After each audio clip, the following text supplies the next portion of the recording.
Welcome creative new activity. আবার একটা নতুন ভিডিও নিয়ে চলে এসেছি। আর আজকে দেখতে পাচ্ছ এটা কিন্তু একটা দইয়ের ভাঁড়। একটা অনুষ্ঠানে এটা আমি পেয়েছিলাম, তো আমি এটা নিয়ে নিয়েছি ওদের কাছ থেকে।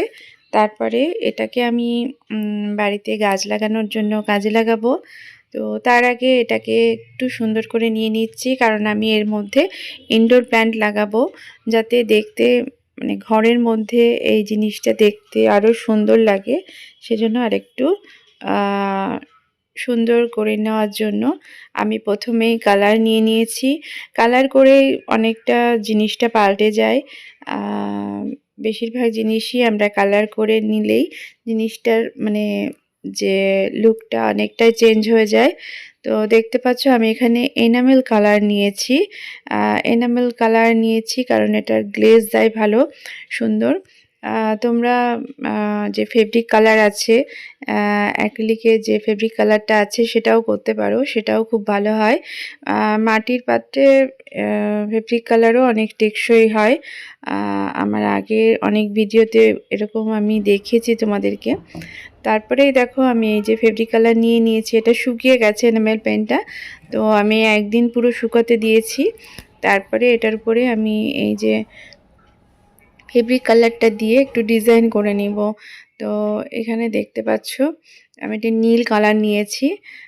প্রথমে হলুদ দিয়ে পুরো বডিটা আমি প্রথমে রং করে নিয়েছি, আর তারপরে এই যে নীল কালার দিয়ে একটু ডিজাইন করে নিচ্ছি। তো আমি এখানে এইরকমভাবে ক্রস ক্রস করে ডিজাইনটা করে নিচ্ছি। এই যে টানগুলো যে দিচ্ছি, তুলির টানগুলো যে দিচ্ছি, সেগুলো আমার হাতটা মানে খুব বেশি তো এক্সপার্ট না, মানে খুব তো আঁকতে এক্সপার্ট না, তো সেজন্য একটু বেঁকে বেঁকে যাচ্ছে। তো এগুলো যতটা মানে সুন্দর করতে পারবে আরও বেশি ভালো লাগবে। তো প্রথমে যদি আমি কোনো স্কেল দিয়ে আগে যদি দাগ টেনে নিতাম তাহলে মানে আরও ভালো হতো, কিন্তু আমি একটু তাড়াহুড়াই করছিলাম জিনিসটা তাড়াতাড়ি শেষ করার জন্য। তো এখানে আমি তাড়াতাড়ি জিনিসটা করার জন্য খুব আন্দাজে এই ক্রসগুলো করে নিচ্ছিলাম, তাই জন্য হয়তো একটু বাঁকা হয়ে গেছে। তো যতটা চেষ্টা করছিলাম যেন ঠিকঠাক হয়, তো আমি এভাবে এটাকে পুরো ক্রস করে রেডি করে নিলাম, দেখতে পাচ্ছ। তো এইভাবে পুরোটাই আমি রেডি করে নিয়েছি। যতটা আমার মানে সামনের দিকটা দেখা যাচ্ছিল, তলের দিকটা আমি কিচ্ছু করিনি, শুধু একটু রং করে নিয়েছিলাম। আর তারপরে নিয়ে নিয়েছি এই যে কাচের টুকরো। এগুলো আমি দোকান থেকে কিনে নিয়ে এসেছিলাম, এক প্যাকেটের দাম 50 টাকা পড়েছে। আর এগুলোকে আমি এই যে ভাঁড়টা আছে, ভাঁড়ের মধ্যে সুন্দরভাবে ডিজাইন করার জন্য বলেছিলাম প্রথমেই যে একটু সুন্দর ডেকোরেশন করে আমি এটা ব্যবহার করব। তো সেজন্য এই যে কাচের টুকরো আর এই যে আঠাটা ব্যবহার করছি। তো তোমরা দেখে নিলে এই আঠাটাও তোমরা যেখানে সুতোর দোকানে অনেক সময় যদি মানে কানের দুল বানানোর বা এ ধরনের কিছু জিনিস মানে পাথর আটকানো বা শক্ত কোনো পুঁথি আটকানোর জন্য ওগুলো ব্যবহার করা হয়।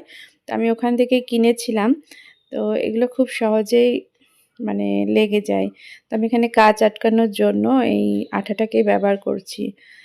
ফেভিকল আঠাটা ব্যবহার করলাম না, কারণ ফেভিকল আঠাটা লেগে যাবে, কিন্তু এখানে সঙ্গে সঙ্গে একটা লাগানোর একটা ব্যাপার আছে। আর এইভাবে দিয়ে দিলে একটু পড়ে যেতে পারে, ফেভিকল আঠা ঠিকঠাক নাও লাগতে পারে। তো এইভাবে আমি এই আঠা দিয়ে খুব সহজেই এগুলোকে এরকমভাবে জুড়ে নিচ্ছি। তো এই যে কাচের টুকরোগুলো দেখছো, এগুলো কিন্তু অনেকটাই আছে এক একটা প্যাকেটে। বললাম এক একটা প্যাকেটে 50 টাকা করে আমার লেগেছে। তো অনেক কিছুই তোমরা রেডি করে নিতে পারবে, বিভিন্ন জিনিস ডেকোরেশনের জন্য এগুলো কাজে লাগাতে পারবে। বা তোমার যদি গয়না বানাতে চাও কাঁচ দিয়ে, তো সেটাও তোমরা এই টা কিনে নিয়ে তোমরা বানাতে পারো, খুব কম খরচেই হয়ে যাবে। তো আমি এটা এইভাবে আঠা দিয়ে পুরোটা লাগিয়ে নিচ্ছি। যতগুলো মাঝখানে যে বরফির মতো আছে, সেখানে আমি এই যে বরফি কাজগুলো দিয়ে নিচ্ছি। ২ রকম কাঁচ আমি কিনেছি, কাঁচের টুকরো। এগুলো একটু ছোট বড় টুকরো পাওয়া যায়। তো এখানে মোটামুটি যেরকম আম মিডিয়াম সাইজ যেটা বেশি চলে সেই সাইজটা আমি নিয়েছি। আর এখানে এইভাবে আমি পুরোটা লাগিয়ে নিব। আর তারপরে দেখতে পাচ্ছ যে এই উপরের দিকে যে খাঁজগুলো আছে হাফ, হাফ যে বরফিটা, সেখানে আমি এই যে গোল কাঁচগুলো লাগিয়ে নিব। তাহলে দেখতে সুন্দর লাগবে। তো এইভাবে যদি তোমরা তোমাদের বাড়িতে পড়ে থাকা জিনিসগুলো, আমি বারবারই বলি যে যদি একটু চিন্তা করো তাহলে সেগুলোকে এইরকম কিছু জিনিস দিয়ে একটু কালার করে তোমরা সেগুলোকে পাল্টে ফেলে আবার বাড়িতে নতুনভাবে ব্যবহার করতে পারো।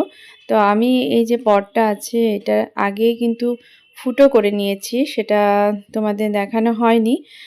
কিন্তু আমি এটা যখন ধুয়ে নিই তখন কিন্তু এর ভেতরে একটা মানে নিচের দিকে একটা ফুটো করে নিয়েছি। এটা পেরেকের সাহায্যে ফুটো করে নিয়েছি। ভেজা অবস্থাতেই ফুটোটা কিন্তু খুব তাড়াতাড়ি করা যায়। তো তোমরাও সেভাবে করে নিতে পারো। তো এই দেখতে পাচ্ছ কথা বলতে বলতে আমার এই যে কাজগুলো লাগানো হয়ে যাচ্ছে। আর এই কাজগুলোর যে আঠা দিয়ে আমি লাগাচ্ছি সেই আঠাটা এতটাই মজবুত যে দেখো একবার জুড়ে গেলে কিন্তু খুব সহজে, মানে যদি তুমি মানে টানাটানি না করো তাহলে সেটা খুলে যাবে না। তো যেহেতু আমি এটার মধ্যে ইনডোর প্ল্যান্ট লাগাবো, তো ঘরে যাতে দেখতে ভালো লাগে, পটটা যাতে দেখতে ভালো লাগে, সেজন্য আমি একে একটা নতুন রূপ দিচ্ছি। এই দেখো, তো আমার পুরোটা কাজ লাগানো হয়ে গেল। এরপরেও মনে হচ্ছিল একটু ফাঁকা ফাঁকা, তো সেজন্য আমি আবার রং তুলি নিয়ে নিয়েছি। আর এই যে বরফি আকারের যে আছে কাজটা, তার সাইড দিয়ে আমি এরকমভাবে হালকা হাতে ডিজাইন করে নিচ্ছি। তো যেহেতু এই জায়গাটা একটু ফাঁকা ফাঁকা ছিল, এটাকে একটু ভরাটো করা হবে। আর ডিজাইনটা করার জন্য দেখতে জিনিসটা আরও সুন্দর লাগছে। তো এইরকমই নানান রকম ডিজাইন তোমরা করে নিতে পারো। শুধু যে এই ডিজাইন করতে পারো তা না, আরও অনেক রকম ডিজাইন হতে পারে। আর এই কাচের টুকরোগুলো ব্যবহার করে যদি তুমি পটটা তৈরি করো তাহলে সেই পটটা অনেকটাই দেখতে ভালো লাগবে। তো এভাবে আমি এটার মধ্যে গোল গোল করে নিচ্ছিলাম যাতে জিনিসটা আরেকটু ভরাট হয়, আরেকটু সুন্দর লাগে। আর কাচের যে টুকরোটা আছে সেটা একদম খালি খালি না লাগে। তো সেজন্য আমি এই জিনিসটা, এই ডিজাইনটা করে নিচ্ছিলাম।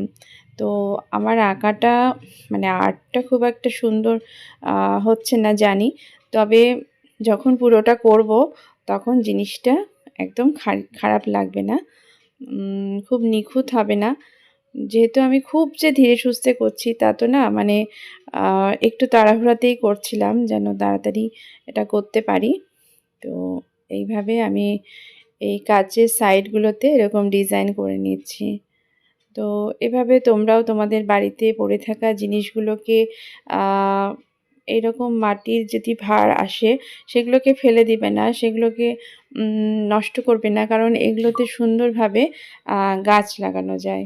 তো ইনডোর প্ল্যান্ট লাগানোর জন্য বাড়িতে কিন্তু অনেক ধরনের গাছ তোমরা লাগিয়ে নিতে পারো, ব্যবহার করতে পারো এই ধরনের পট। তো বাইরে থেকে সবসময় আমরা কিনে নিয়ে কোনো পটে গাছ না লাগিয়ে যদি এগুলোকে ব্যবহার করি তাহলে অবশ্যই তোমার তো ক্রিয়েটিভিটি কাজে লাগবে। আর তার সঙ্গে সঙ্গে বাইরের পরিবেশটাও সুন্দর হবে, কারণ আমরা যত এসব জিনিস ব্যবহার করব ততই তো আমাদের পরিবেশটা সুন্দর হবে। আর তোমার তার সাথে সাথে এই তোমার ক্রিয়েটিভিটি, তোমার হাতের কাজ, তোমার সময়টাও একটা মানে সুন্দর কাজে লাগবে। তো এভাবে তোমরাও করো। দেখো খুব বেশি খাটনি করতে হয় না, আর খুব বেশি যে মানে আমাদেরকে যে জিনিসটা জানতে হয় তাও না। একটু রং, একটু যেটা দিয়ে তুমি করবে সেই জিনিসটা যদি বাড়িতে রাখো, বা যেগুলো জিনিস তোমার কাছে আছে সেগুলোকে দিয়েও অনেক সময় অনেক কিছু করে নিতে পারো। তো এরকম ভিডিওই আমি এরকম এই চ্যানেলে আমি তোমাদেরকে দেখাই। তো বিভিন্ন রকম ভিডিও নিয়ে তোমাদের সঙ্গে আসি। যদি তোমরা নতুন বন্ধু হও তাহলে অবশ্যই আমার এই চ্যানেলকে সাবস্ক্রাইব করে নিবে আর আমার ভিডিওগুলো দেখার চেষ্টা করবে। আর এই দেখতে পাচ্ছ যে ভেতরে একটা ফুটো করা আছে। আর আমি ফুটোটা করেছি কারণ হচ্ছে যে জলটা যাতে বের হয়ে যায়। গাছের গোড়ায় জল জমে গেলে তো অসুবিধা হয়।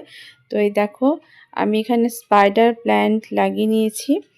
তো তারপরে দেখো এই যে আমার কাছে কিছু পাথরও ছিল, অ্যাকুরিয়ামের যে পাথরগুলো হয় সেই পাথরগুলো বাড়িতেই পড়েছিল। অ্যাকুরিয়ামটা এখন আর নেই। তো এগুলো এর মধ্যে দিয়ে দিলাম সাজানোর জন্য। তো দেখতে পেলে বাড়িতেই আমাদের অনেক কিছুই পড়ে থাকে যেগুলো আমরা অনেক সময় না জেনেই বাড়ির থেকে মানে ফেলে দিই। তো এগুলোকে যদি একটু একটু করে ব্যবহার করি তাহলে আমাদের বাড়ির মানে সৌন্দর্য বৃদ্ধিতে তো এগুলো কাজে লেগে যেতে পারে। তো সেরকমভাবে তোমরাও এটা করতে পারো। তো এই দেখো এখন কত সুন্দর লাগছে। তো ঘরের মধ্যে আমি একটা কোণায় এটাকে সাজিয়ে দিলাম। তো কেমন লাগলো আমার এই ভিডিওটা, আমার এই আইডিয়াটা অবশ্যই কমেন্ট করে জানাবে। আর ভালো লাগলে অবশ্যই একটা লাইক করে দেবে। ভালো থেকো, সুস্থ থেকো, আবার দেখা হবে। বাই।